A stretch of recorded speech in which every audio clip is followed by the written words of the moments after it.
Hey everyone, it's Kellen Brower here from RacerX, back again with another race examination where we're going to recap a couple things from Orlando 2 heading into Daytona this weekend. Obviously the big talking point from Orlando 2 in the 250 class was Jeremy Martin's injury as he crashed out of this first turn, getting landed on by Styles Robertson. Now this all started because Hammaker on the inside on the Kawasaki had kind of crossed over in front of Martin, which we'll see in just a second, so Martin backed out of the challenge and elected not to double in, so Robertson jumped onto his back. Now those complaining about Robertson and why he elected to double in here, this happened so fast, bang bang kind of situation. It was 0.4 of a second from the time Martin backed out until Robertson was in the air, which is basically the blink of an eye. So you can't really blame Robertson here, but I understand a lot of people were frustrated, and Jeremy Martin just always seeming to have bad luck in these Supercross races. But back to the racing action when things got restarted, you can see that Jordon Smith has a wild ride here in the whoops and goes down really hard. Now what actually happened here with Jordon Smith, as he said after the race, was that he's been dealing with a thumb injury in the offseason, and this was a situation where his thumb just kind of fell off the bottom of the bars, so as he got this weird kickback here in the whoops,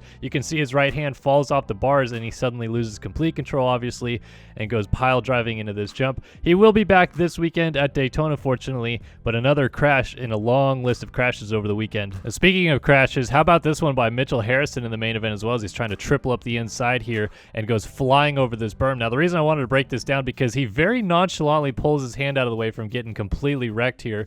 Would have been a broken wrist or a broken hand or something, but you can see he goes over the top of the berm here, and as he's falling down the backside, he's very smart to kind of look up and see the bike, so he immediately reads the bike. But watch his left hand here as the bike's coming down, he just slithers it out of the way. That was inches away from broken wrist, broken hand, something, but fortunately just to be able to get up and get right back on the machine. Now here's Justin Cooper out front. He's in cruise control leading this main event, and his girlfriend in the crowd is just going bananas. She's having a good time up there cheering him on. This dude in the Yankees hat couldn't care less. But on the last lap of the race, Justin Cooper has to deal with Joey Crown jumping up the inside here. His Crown got a little off kilter in the rhythm lane and jumps into the leaderboard on the inside there, but he gets up and he's fine. And Cooper goes on to take the race victory, his second career win, his first win of the season, and a big one after breaking his foot in the offseason. So cool to come back. And then he meets up with Cameron McAdoo in the first corner, and he's like, yo, you see how many Monster logos we have on us? And McAdoo's like, yeah, man, how about all that money we just made? I want to remind everybody that this video is presented by OnX Off-Road. Nowhere to go with the #1 off-road GPS app. Access 400,000 plus miles of trails and roads, open dates, and public lands.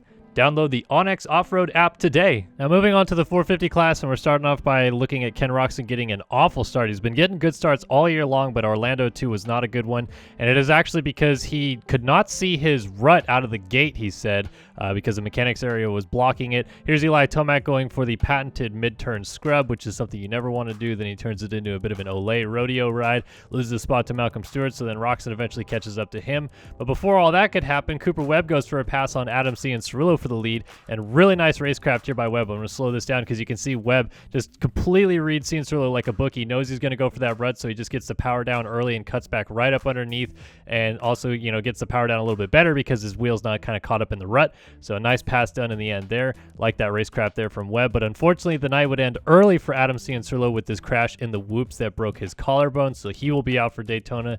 Another guy added to the list of injuries, but this crash was so peculiar because it's not often. First of all, cross ruts a little bit, so does not get enough pop for the triple in, so he lands with this one, nose picks the first one, nose picks the second one, and then finally the bike pile drives him into the third one. That breaks his collarbone there.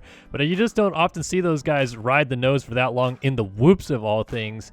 Unfortunately there it ends in a bad crash for Cianciarulo. Then I wanted to talk about this pass, Ken Roczen around the outside on Tomac back to the inside. I just love that kind of outside in move. Just good racecraft there from Ken Roczen, but it doesn't pay off in the end because Tomac's able to quad right back by, or triple back by, I should say, and get right on the back of Justin Barcia here. So Roczen kind of regroups and waits for Tomac to make a little mistake here, which he does. Can't get the triple single into this corner. Roczen does up the inside to make the pass on Eli and continue on. Eli would eventually get passed by Jason Anderson as well. Roczen finishes fourth, but Webb picks up his third win of the season. Now sits just 6 points behind Roczen as we head into Daytona. Halfway point of the season, and this championship getting interesting between Webb and Kenny out front.